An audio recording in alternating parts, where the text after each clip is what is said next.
I'm Brian Carpenter, host of Fresh Air at 5, a part of the Education Podcast Network, just like the show you're listening to now. Shows on the network are individually owned and opinions expressed may not reflect others. Find other interesting education podcasts at edupodcastnetwork.com.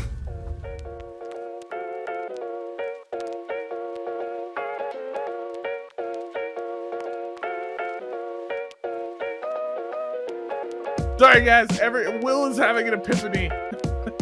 I just realized how much I hate the world that's out there of all the data that they're collecting. Oh, I'll take my tinfoil hat off for the rest of this episode, maybe. It's like just a fortress, but like with a window that you've left open sometimes. Like that's how I feel. And somebody like reading the end of the book and going, "Oh, this is what's happening." Like, and this is without actually figuring out the whole the ring story. in the volcano. Like, yeah. Oh, cool. Yeah, that's fine. Welcome back, folks, to another episode of the High Tech Podcast. I think we call this the High Tech Podcast. Isn't that the case? Yeah. I mean, hey, listen. We've been doing how many episodes now? 61? And that's the first time any of us have messed up our name in the beginning of the episode. I take that as solid success. Work. You know what I mean? That's the wonderful voice of Joshua Swartz, co-host, and myself, William Illingworth. We are back for the High Tech Podcast. What a change. What an idea.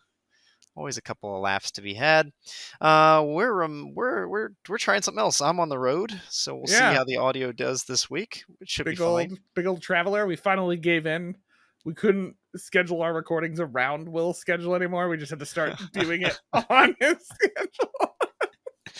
Like, let's just keep trying, because, you know, my best setup is at home at my desk. Josh knows I've already complained about missing it 3 or 4 times tonight. Yeah. I will probably complain that is like more times yet. That's the thing. But hey, positive. This is the first episode that my audio will be better than yours.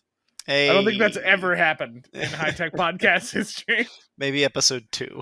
Yeah, although I'll probably find a way to screw it up somehow. Like your mic will still be better. It's fine. I already hit my mic on this end, so it's just a regular old podcast episode. Exactly. Well, even though some things are a little bit different for us, everything is the same for you. Make sure to head over to Twitter, find us at High Tech Podcast, like us, retweet, reply to us in that context, share us with your friends and colleagues. Appreciate that. Make sure, as always, if you have any ideas, you want to connect on some scheduling, if you want to be on the podcast, interviews, guest series, anything like that, we welcome all contacts at inbox@hightechpod.us or .us. No, I mean, it's definitely .us. Whether or not you are sending to the email or to Twitter, we do want you, as always, to send us now an image. And frankly, folks, they just get better and better. I know, we've got some solid ones. We're getting good submissions. Yeah, like a lizard wizard or whatever was an option. It was a wizard dragon, a lizard wizard. Yeah, wizard. I don't know. It was a tongue twister, whatever it was. That's for sure. I loved it. What do you got for us, Josh? What do we got this week? Okay, so I've been thinking about this one, guys. Okay, I've been thinking hard. Okay. And here's the option, okay? AKA he's thinking right now. No, I got it. I've been prepping. I'm just building this up, okay?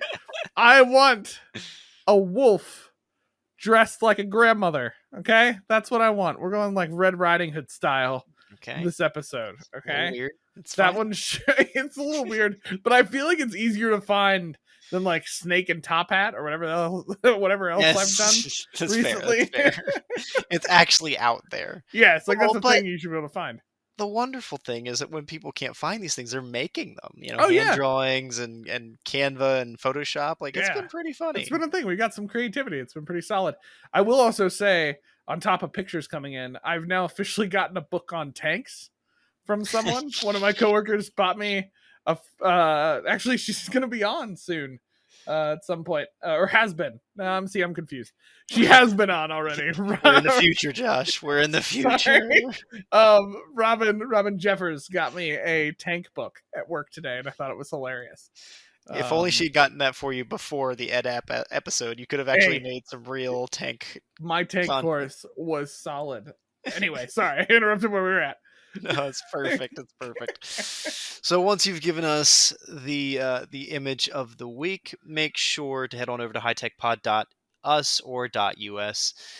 Nope, just to us. find our episode pages, everything, our resources. There's always something there about pricing. If there's something concerned about accessibility with an app we're talking about, we will always try and make sure there's some really good resources there for you. You can share with folks, and make this podcast useful. That's the goal. We have fun, but we want to as well impact your process. Oh, we're supposed to be useful? Dang it. Did I forget to tell you that? That's been the plan? Oh, I gosh. missed Wow. that, didn't I? Last 60 episodes have been not. No, I'm just joking. So from this episode forwards, We will be useful. I declare usefulness. all right, this week we are excited to get back to a little two-part series. Josh and I did a lot of that in season 1. Maybe Yeah. we've done that once here in season 2. I don't think so. We haven't done it much because we've like evolved to series. Yeah, exactly. We thought we were too cool Well, for part and- 2s. And we did some part 2s because episodes just ran long before. Yes. So now we're actually Yeah. planning things. No, we planned it. Yeah, it's mainly when we find a discussion we actually genuinely are like, you know what? I really want to talk about this one. I feel like I could be long-winded. You know. Unlike those other podcast episodes that we just don't care about, you know.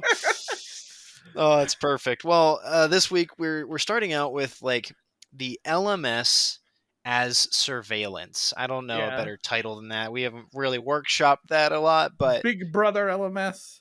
You know. yes. And let's set the stage. Sauron LMS. Sorry, I'm coming up with other names. Frankly, that sounds like the Onion. That should be like an Onion, version of the LMS. Like it does everything backwards. Yeah, I might try to find a nice Lord of the Rings picture for this episode page. There you go. Josh and I are. Josh is currently a system administrator. I am a system administrator currently as well in LMS. I forgot about that. I hadn't been for some time. I originally was that. That's what got me started in my career. And so we know better than most what kind of data an LMS tracks, and it's a lot. I mean, there really is, and not some of you might be kind of going to the, oh yeah, sure, I get it, like IP addresses when the students sign in. No, like imagine this, and it's been relevant in my career, unfortunately. Messages in the platform are data. Grades and grade feedback, that is data. There's so many things in an LMS. I mean, the whole thing is built around capturing data and organizing it. I have a way to look up like literally a history of a grade on an activity, like every grade change comment that was made, the time frame it was made in, how long the between posts, like stuff like that, all that information. And that's is accessible. That's usually just stuff that's actually in the the LMS's native reporting features. But you can go further if you start using APIs and pull the data out yourself and aggregate it into databases and stuff like that. It's too much. It's outstanding. Like at one level, it's a good thing that the students have signed up for the courses and it's within the context of academics. But like if somebody asked me to use an LMS for like my own personal life or like to do my work, like I'm not really comfortable with how much stuff it captures. Imagine if there was an LMS for life, like it'd be like, oh wait, it's called Facebook. I was gonna say, hold on now, buddy. I was like, there is an LMS for life. It's called Facebook and Google. I don't know. I literally stopped myself because the next thing I was going to say is like, a Facebook for life. What if it knows everything I ate today and whether or not I went to the restroom? And I'm like, that's Facebook. That's Instagram. We willingly give that data away. I believe there's apps that track that you take pictures of what you drink on a regular basis. Like I could probably track your drinking history. Like there is a thing. Sorry guys, Will is having an epiphany. I hate it. I just realized how much I hate the world that's out there of all the data that they're collecting. Oh, anyways, I'll take my tinfoil hat off for the rest of this episode. Yeah, maybe. Exactly. I think the point we're talking about is that the LMS tracks a lot of stuff, and I don't think people are always aware of that. Like the level of what it tracks, like everything from grades to activity in the course, submissions, interactions that a professor and a student have had. All of these types of things the LMS looks at. And I think the reason, Will, you and I wanted to talk about this, at least I think, I don't know, maybe we're just like, surveillance. Like tinfoil hat. I think it's a hot button topic right now because a lot of institutions, and this isn't anything new, this has been happening for a while now, institutions have been moving to like this data driven system, where they pull in data and they use it to, better retention. They use it to do a whole host of things. It's become, we've seen it in a lot of places. I'm in an institution who's doing pieces of this now. They're trying to track data. And I will say this up front, to what Will and I will talk about. This is not a topic where I think Will and I have a hard set, like we're for it or against it situation. I think we see positives and negatives. I think it's one of those things where it's not as beautiful as everybody wants it to be, but it's also not the worst. Like we have data in a way in education that we never have before because of the online interactions and things like that. I think we just, have to be careful, which we'll talk about a little bit more about what that looks like. But I think that's kind of how I could sum up my opinion on it. No, I like your point there though about being careful. Like, this isn't an attack on the LMS. This is an awareness thing for others, right? I do want teachers and faculty to be aware, and students to be aware that the data they put in there, they are both responsible for and liable to. I have had the request come from HR to dig up and deliver messages between a faculty member and a student. I mean, it's happened, and there was a concern, and there was an actual issue, and it had to be addressed. I mean, that data is available because the LMS was used for it. So in one sense, we just hope that everybody stays above board, that there's no issues, of course. But on the other sense, like the things we want to talk about today and with the next episode here are really just to help you be aware of the good, the bad, and the ugly of the LMS, because it can be used, and it could be used very negatively, or big brother, they're watching you, but there are positives to the way we can use this data to improve our pedagogy, to improve our content, to change the layout of our courses, and see how that, like, there is actually a lot of space for science here, like testing. All right, so unit 2 is having a hard time with this thing and this thing, and unit 2 regularly falls right before the Labor Day holiday. Maybe I need to change what Unit 2 consists of and move some of the content into the third week so that the Labor Day holiday doesn't get in the way of learning, right? Like that's a data-driven decision, and is a testing or a sciencey kind of approach to your curriculum that the LMS makes really easy to see. Yeah. These are just some spitballing ideas of the good and the bad. We've got a few things we want to really dig into today, but I think that sets the stage, right? We're not tinfoil hatters. I might be in my personal life, but not for the podcast's sake. You're like a tinfoil hatter who likes technology, though. That's the thing that's confusing about you sometimes. You're like, I don't like being data tracked, but then also I've got a Google Home.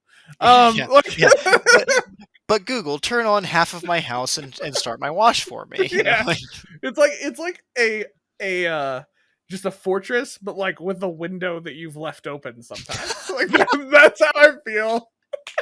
A first floor window. Yeah. I had some friends over my house the other night. They know how my Google Home works, and he goes, Google, turn on the dining room, and it slaps back at him. It said something like sassy almost. I don't remember. And it didn't turn the light on. It turned the air conditioning down. And I was like, no, this is wrong. Like, he said the correct command word, the correct wake, the correct thing, and it did the exact opposite and turned the AC down. Like, anyways. But yeah, so back to the topic, right? So I would say, as we jump into this, that Will and I are probably going to focus less on like the stuff like you mentioned, Will, like pulling messages, stuff like that. Because like, of course, okay, it shouldn't come as a surprise to people. When you message someone online, it's not like a letter in your mailbox. It doesn't go away. Although that doesn't go away either, unless you rip it up, burn it, and then get rid of the ashes. Right. The message is there. So anyway, I think let's start with a positive, right? So I think, Will, you and I laid out some positives. One of the ones that I think is a good focus here, that faculty I think sometimes don't necessarily at least think about, is that, and one of the reasons I think at the core of the goodness of administrators is what drives them to do stuff like this, to get this data. Because with data, I have seen, like, especially from a student support advisor, success coach, whatever your institution calls them, like the people who help your students, who guide them along their way, that aren't just their professors. They can get data on how your students doing before it's too late in your course, right? So like, Right. think about it this way: if an LMS can grab the grades, the amount of time someone's clicking into a course, is active in a course, the dates that they submitted things, you can get information and create dashboards. And we have a tool that does this automatically for us. We're creating some of our own custom ones that will essentially track that information. And so you can tell if a student's grade has been falling over time, and you can tell if a student has been not active in the LMS, specifically a course, over time. And so that can flag earlier for support people when students might be disappearing, or might be falling off the radar, and they can appropriately kind of put some measures in and connect and support that student and try to figure out ways and maybe catch maybe an issue before it happens. I think a good example is I've seen this happen where they're tracking that information. The student had some kind of family situation that nobody knew about, and they kind of went silent for a little while. And the institution found out about it because an academic support person reached out to them when they saw that they were kind of falling behind, and was able to get a plan in place to get that student to finish the course, right? So like, that's like the ideal world that works out. Without that data before, you relied on an instructor. And sure, at a face-to-face class, it's easy to tell when somebody's not showing up to class.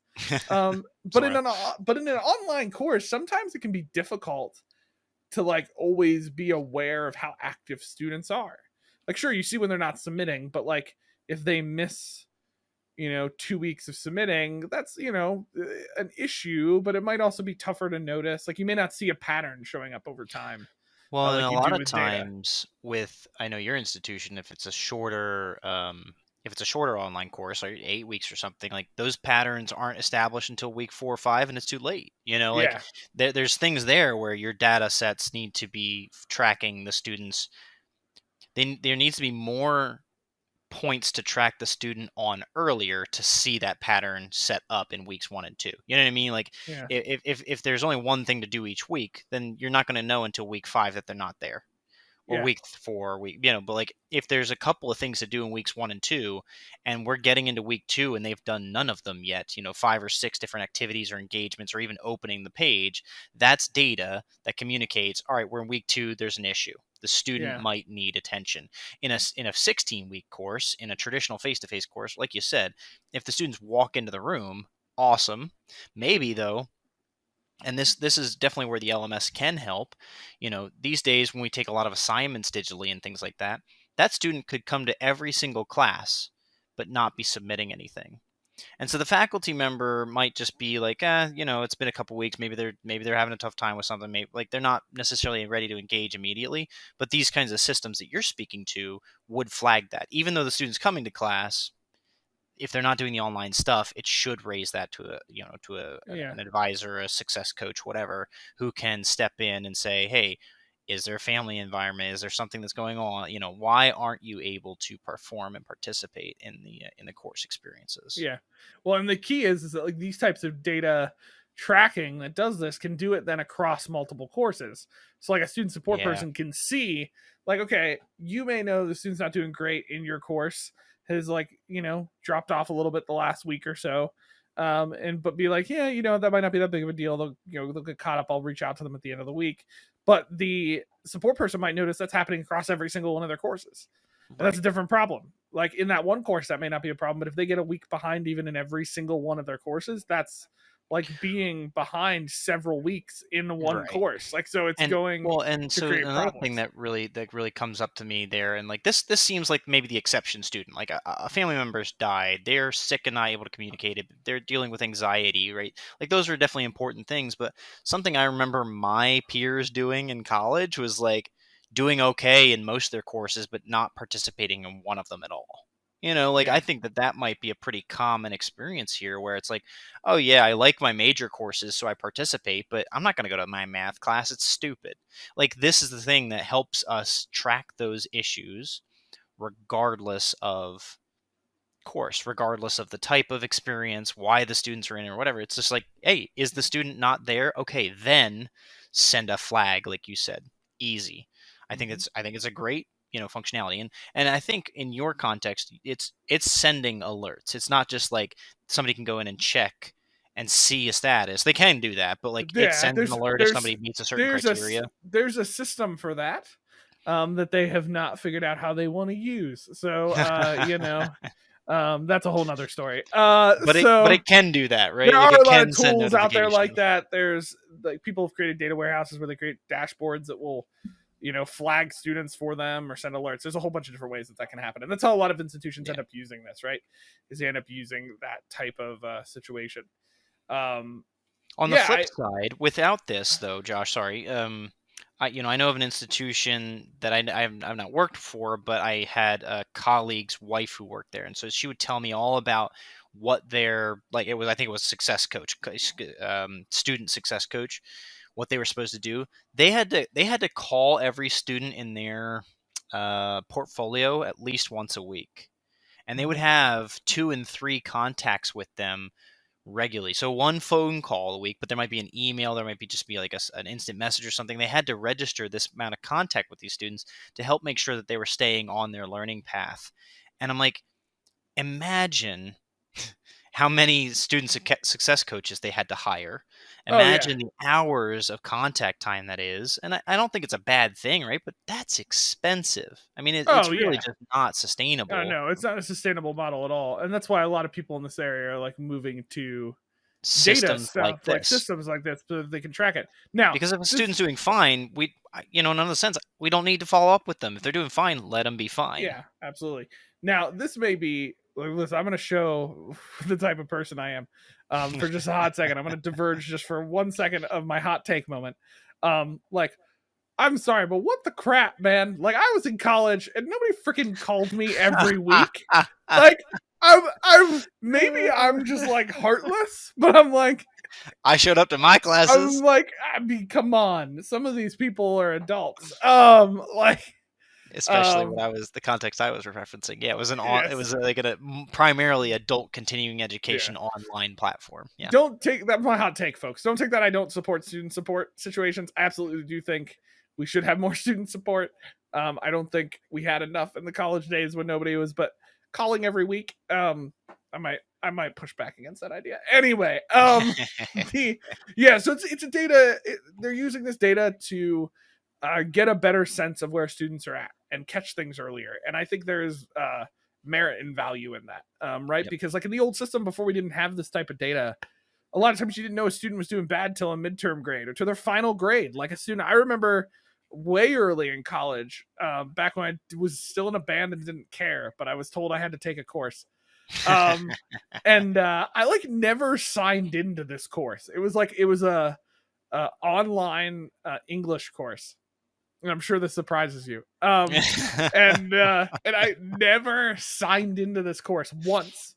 Never. I got a 0 at the end of the semester. Not one person ever checked in.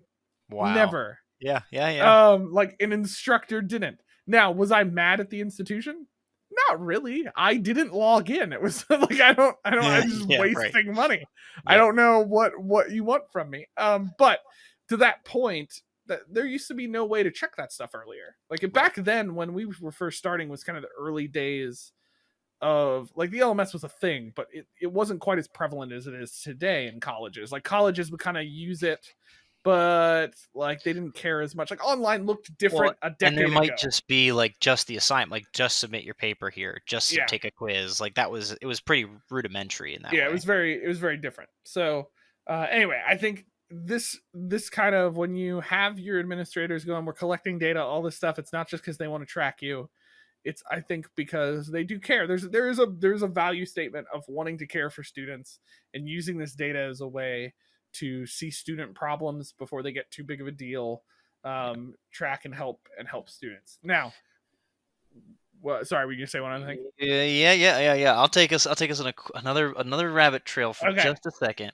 One thing that I think is interesting about this conversation, and I do want to be sensitive to the fact that like we share the podcast in a lot of K-12 centers as like Twitter and Twitter friends and colleagues and stuff like that, we are generally, our audience is intended to be higher education because that's what we come out of and what we work in. Yeah. But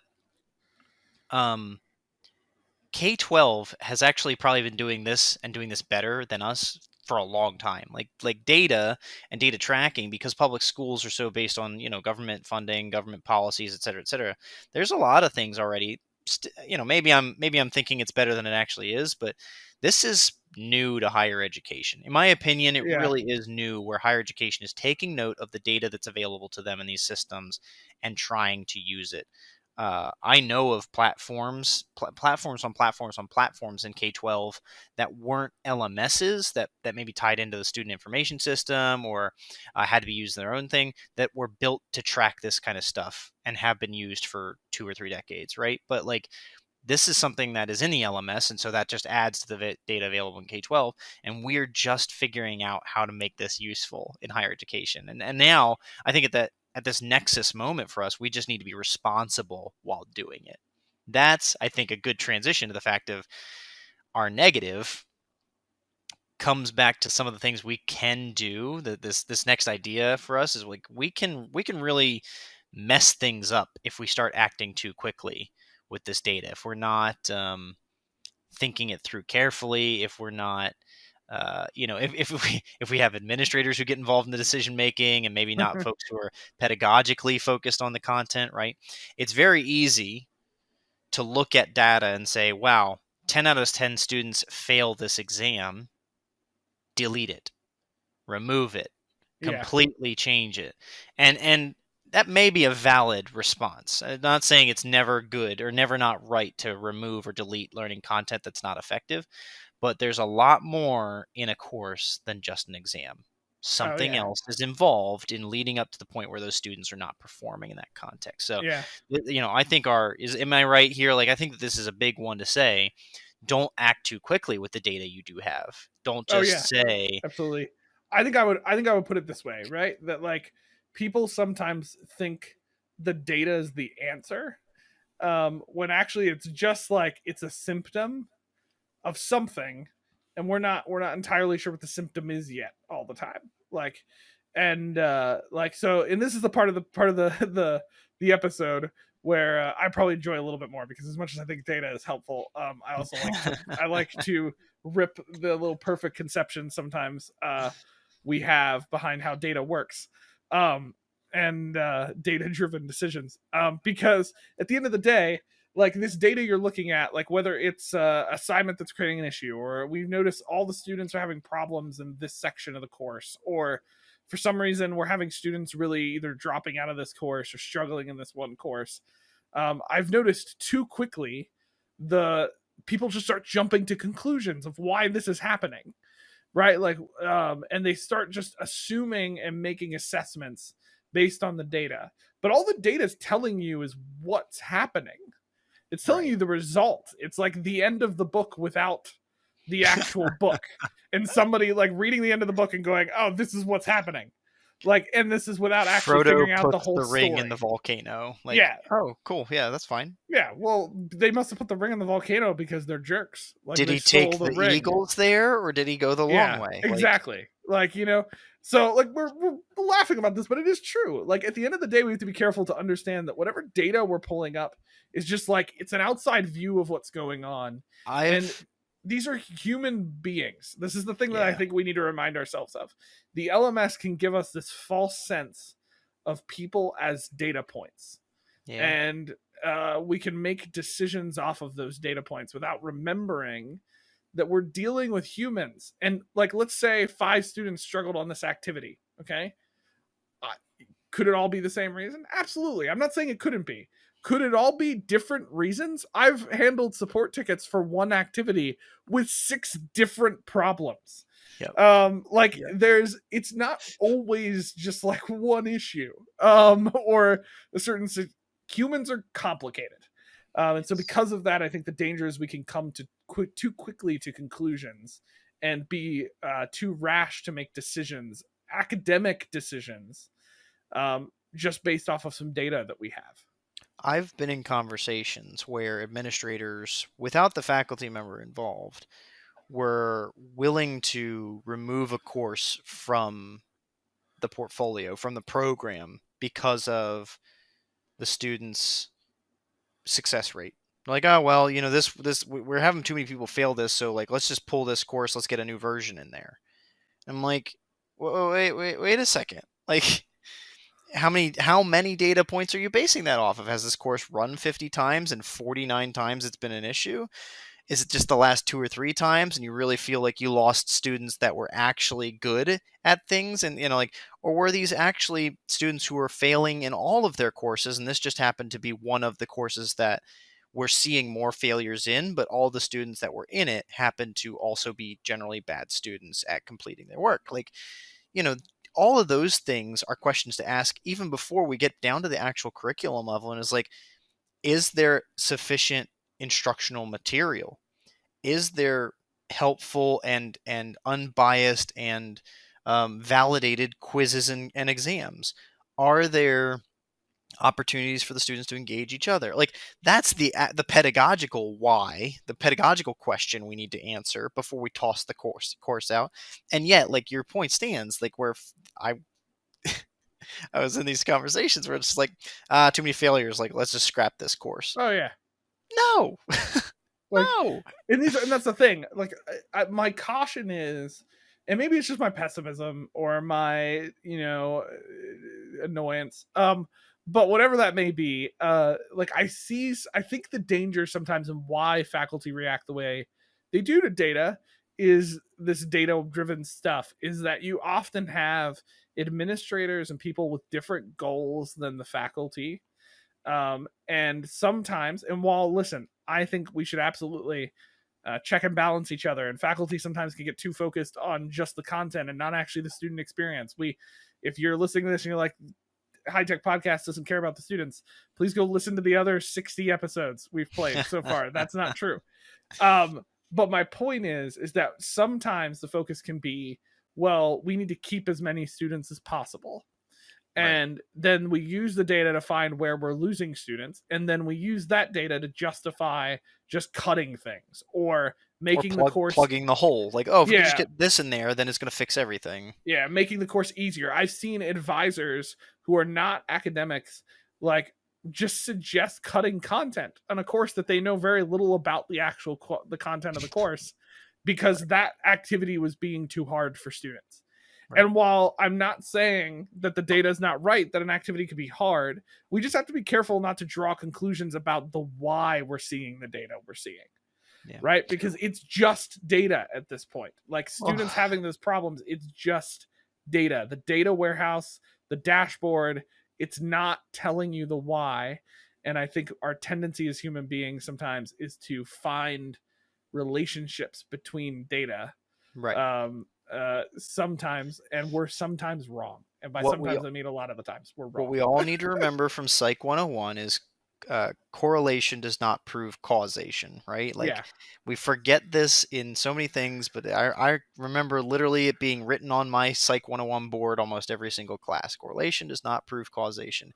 And one of the things here that I think we can see, Josh and I frame this episode in a positive negative, like a good thing we want to get out of this, maybe something that we don't like about this. But I think that there's even two sides to this negative. We've been saying a lot about, like, examples we've experienced where the reaction is to cut things, pull content out, pull a course, whatever. But the opposite's true, where folks try and put stuff in. It's like, oh, this isn't working, so let's just stuff it full of something. I was a part of a project, and I kind of stood behind it in some ways, and I might still today, but, like, we had consistent issues across the online program where students were finding themselves not prepared with digital literacy issues, couldn't open up Microsoft Word, couldn't figure out how to send emails from the email system. Like, that never happens. Yeah, like, you're still having those issues. And so our reaction was, well, let's put a unit 0, a module 0 in every course. Like, that was the reaction. Like, we're seeing all these issues, right? And it's like, let's just slap this bugger in every single course, and that'll fix the problem. Because at some level, you just assume, well, I don't know where a student's going to onboard, so I can't just put it in course 1. We can't just put that kind of introductory material in course 1. And it's not necessarily required material, it's optional, so it's not a big issue if it's in the way of every course, so let's put it in all the courses. But did it ever really think about the fact that the students, before coming into the platform, or even while they are students, were just not technologically savvy? We're not prepared for what they had to do Oh yeah. in the academic experience. And just stuffing this module 0 in every course was not going to fix the problem. The data was showing they could not perform X activities. Our reaction was, put this module in every course. Still, it's the same issue as, they're failing this course, pull the hard content out. No. Neither is a solution. Neither is considering what's going on with the actual student and why they're having issues. Yeah. We can put things in, we can take things out, but if we're doing that because we think it's going to respond to the data, we need more analysis. And honestly, that's a thing that I see a pretty good amount of positions anymore in corporate for analysts, business analysts, accounting analysts, people analysts, like data analysts who are involved in the data around these things. I think we still need maybe more of those analysts in higher education. People who are not only getting the data, but processing the data and taking time to sit with it and understand it and try and create correlation or identify correlations, and then assess what they might suggest. Meanwhile, instead, we have people who don't know data. The last time they took a research course and looked at anything about like an average mean mode kind of thing was in high school, maybe their freshman year of college, maybe their master's degree course, and we're not doing any actual sort of research analytics. If we could bring some of that involved in all this, the decisions we start to make with the data can be more effective. Yeah, absolutely. And that's I think in my ideal world it's a combination of that and just bring the human element back in. Like talking to the people who actually, when we're talking about specifically here when it comes to LMS data and all that stuff, like talking to the people who actually make the stuff, allowing the academic departments to speak into the content, like having it be a collaborative relationship between this, and for goodness sakes, actually talking to the people that have these problems. Like I think too often we have people like looking at the data and they're like, decisions, evaluation. Like, well, yeah, but did you like talk to 4 of the students? Like, did you actually like find out? And students aren't always adept at explaining exactly what their problem was. Like they will explain things sometimes. I'll be like, well, that's not actually the problem. That's what you think the problem is. Right. But at the same time, I just think like we are moving to a world where, and again, I'm not anti-technology. I like technology. I help run this podcast. I do think we're moving to a world where we just are so confident in the data and information that we're tracking, that we need to trust it less. We need to trust it less. And I'm gonna get a little religious on us for a second. We need to stop viewing ourselves as omniscient because we have data. We I think too often like to think we have all the answers now because we have data driven decisions. That wonderful hot word. Anyway, that was a good negative. We got a little deep there for a hot second. With all this data, though, I think we just need something like a meter that can measure it. Yes, really, at the end, that's what we need. Something that can put it in line, measure it up, give us a good sense of it, and that could be one more data-driven tool. Called Mentimeter. This week, we're back with another engagement tool. I love these things. I mean, I've always been thinking that they can help you us. Like engagement tools? No. Did I just was that spoiler alert? Did I reveal the ending? Yeah. Oh gosh, I thought you hated them. Is this like the 4th or 5th one we've done on the podcast? I don't even know. It's tough to track sometimes. Yes, you've heard our episode on Nearpod. You poll everywhere. We just think that tools like this that help the students actually engage with you are fantastic. Now, why would we give up another one? We've given up other good ones because they all have pros and cons. I consistently in my master's degree studies was challenged to consider but design decisions, educational technology, platforms, from an affordances and disadvantages lens. Like, what can it give us? What could it hold back from us? And so, Mentimeter, I think one of the first things I want to emphasize with this from an affordances standpoint as an engagement platform is that their free version's actually free. Yeah. Now, it's always limited, right? Nearpod's free version's free too, but this one I really like that you can create presentations in it. There's like its own little slide developer and stuff like that. You can put in multiple choice questions, open ended. It's got a lot of the typical response types, but you can make as many presentations in here as you want. Their number one free limitation is that you just can't have too many questions themselves, right? You have to limit to 2 question slides or 2 quiz slides in a presentation. That's not bad, actually. Like, if you're actually trying to keep to a 60-minute class, or technically a 50-minute class, or if you're just trying to do some micro learning, hey, see what I did there? See what I did there? If you're trying to do some micro learning in an online course, like, you could build just a bunch of Mentimeters that go into your lessons in your online platform. It doesn't even have to be for your live presentation. Now, it is designed that students log in, you give them a code, they join the session, they get the questions, they respond to it. So it works like Nearpod, it works like Poll Everywhere. It's something you can do while you're in a live course. We just used this at a company conference. It was actually really great. We got hundreds and hundreds of people using it in live time. It's so cool to see that data when you're dealing with that big of a sample size. But dig into this. It's free. It's available. They actually have a couple of statements on their website about why they're free and why they're going to keep their free platform. They say, there's never going to be, I've learned of, in fact, Josh and I have used an LMS that used to have a free version and literally doesn't have a free version anymore. You have to pay regardless. So this is one of those things that I really like to see them coming out with that. They also have education prices that are 30% off of the other prices. They're listed prices, so you can find that information. We'll make sure it's linked on our website, hightechpod.us. But see that? Nice like work. that? Nice little plug. But once you get into it, right? Once you get into it, I do like their layout itself. Josh and I were playing around with this. It's a really responsive platform.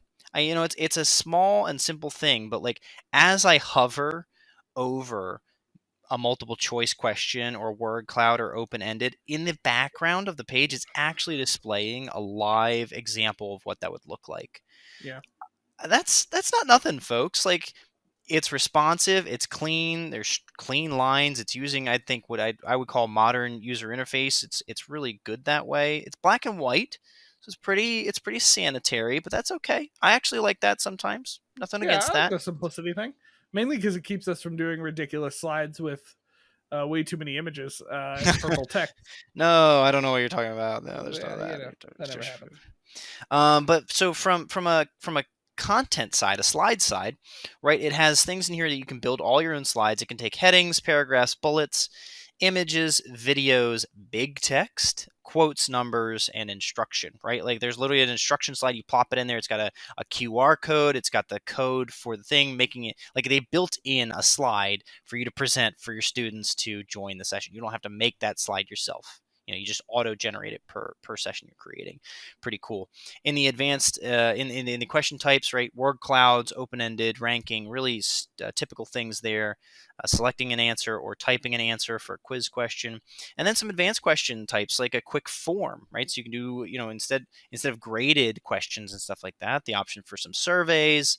There's some competition things in there. I think a lot of these engagement platforms are really trying to get into that, which can be cool, can be not. One of the things this one doesn't have Kahoot music. Oh my gosh, Kahoot. Anyways, hashtag not a sponsor.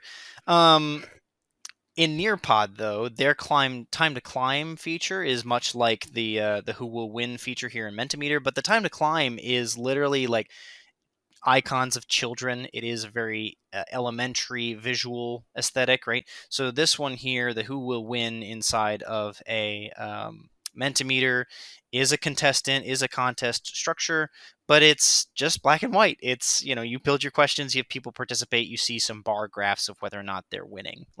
It's very straightforward. In some ways, it doesn't have any pizzazz that way, But Josh and I have talked about cognitive load in the past. I don't think we need it to be all too pretty to be effective. Yeah. I think it can just get the job done, which I like. Here's your biggest limitation on the free side. Okay, I do want to address this right off the bat. You cannot import a slideshow with the free version. Yeah. That I think would turn a few folks off. Everybody already has their PowerPoints made. I know that you just want to import your PowerPoints and insert a couple questions. So in that case, you will have to pay up. I think that Mentimeter, though, is for somebody who's starting some fresh content, maybe a new course design. Mm-hmm. I think that is definitely useful for just like some in-class participation, or get creative. Do you have a survey, a seminar, like a student forum coming up, a student exhibition? Use this kind of tool in something that's, maybe related to your work in academia, but isn't necessarily educationally focused. There's definitely ways that this tool can meet the need without having to be in your classroom. Yeah. Well, I think you and I talked about this when we were talking about Mentimeter. I think if I could package it, and now I will admit I've not really used it that much. This is surprise, came from Will as an app suggestion. But looking at it, like it's similar to other stuff I've used in this realm. I think how I would put it is like if we're putting on the scale of complexity scale here, like let's just say like 10 is more complex, can do a lot more, but more complex, and one's like super simple. Okay, I would throw like Nearpod probably closer to the 10 space, not necessarily like crazy complicated, maybe like an 8. Yeah, give that a 7 or 8. Yeah, 7 or 8, because Nearpod does a lot. There's a lot of other things Nearpod does, right? So right. Well, even Top Hat and Nearpod are both platforms that bring in like they both have like a library of content, right? Like you can actually bring in books into Top Hat. You can bring in other teachers' lessons to Nearpod. So there's some complexity there that brings them up in that 7 and 8 range. Whereas like Answer Garden, I think we've talked about that in the past, but if not, Answer Garden's like a 1. Like literally go to a website, type in a question, share the link. That's Answer Garden. That's what I was gonna say. I put Answer Garden and like Poll Everywhere on the lower end. Like we've talked about both those tools before, and they're in the lower end. I would put like Mentimeter smack dab in the middle, like around a 5. Yeah, because it does more than those other tools. Like it's a slide content tool with engagement tools in there, but it definitely doesn't have quite the full like library of things that like a Nearpod or Top Hat does. And while for some that may be limiting, but to your point, Will, the question is like, what do you need to do? Like if you don't need to go that high and that crazy, and you don't want to learn all those things, you just want to have like some good engaging formative questions in the midst of your slides, break up those 200 slide presentations. The Mentimeter, I don't know. Mentimeter could be a good solution for that. Now the free version, you're having able to do that with your 200 slides, but you could do it with some stuff, and I think that's a point. Like Mentimeter is kind of a good middle ground if you're looking to like jump into this presentation engagement tool world that has started to crop up in education, which I love. I think it's cool to like integrate elements of engagement directly into your presentations. It used to be we'd have to leave and go to a different tool to do that, and more tools are integrating those ideas together, and Mentimeter would be one of those. So I think that would people be just sign in and go with the flow. Yeah, exactly. Yeah, it's another tool in the toolbox. Yeah, here's another toolbox. Just leave all the other tools behind and go find another tool in the toolbox. Nearpod, Poll Everywhere, Top Hat, and Answer Garden. Like there's a ton of these things that give space for interaction and engagement. But try this one out. Give it a shot if it's going to work for you. I'm liking the themes I'm hanging out with here. There's a couple of themes in the slide designs. Some of them are just a couple of different like colors. Some of them have like a background image. There are definitely ones listed as pro, so you need to pay for those. But there are free options that give you, a little bit of visual differentiation without having, in another sense, you don't have to scour Unsplash for 30 different images for your 30 different slides. Like you can stick to it, use this theme and keep it simple while still communicating your content effectively to your students. There is actually, I really like this, kind of an examples marketplace. I don't have a better way to put it. It's not a paid marketplace per se, but like, how is the room? There's a question here, so I can just add this slide right into mine. That's like, how is the room? And the question's all set up. Is too cool, too warm? And that's a question, a prompt that goes out to the people in the room saying, hey, are you comfortable? Are you understanding the material? Like, are you hot, are you cold on this? There's a lot of ways you can kind of use some of the examples in there to build your own sessions. Gives you ideas. Pretty cool. Yeah, that's cool. With that, though, folks, we have reached the end of this said episode. But don't worry, there's another episode coming. Yes. As long as, like the world doesn't end till we get there. I don't know. That got really depressing. I'm sorry.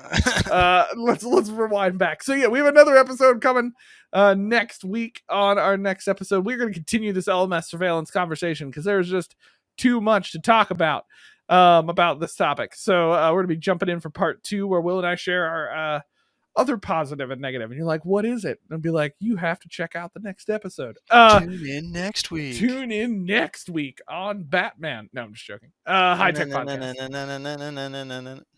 I'm glad you did that.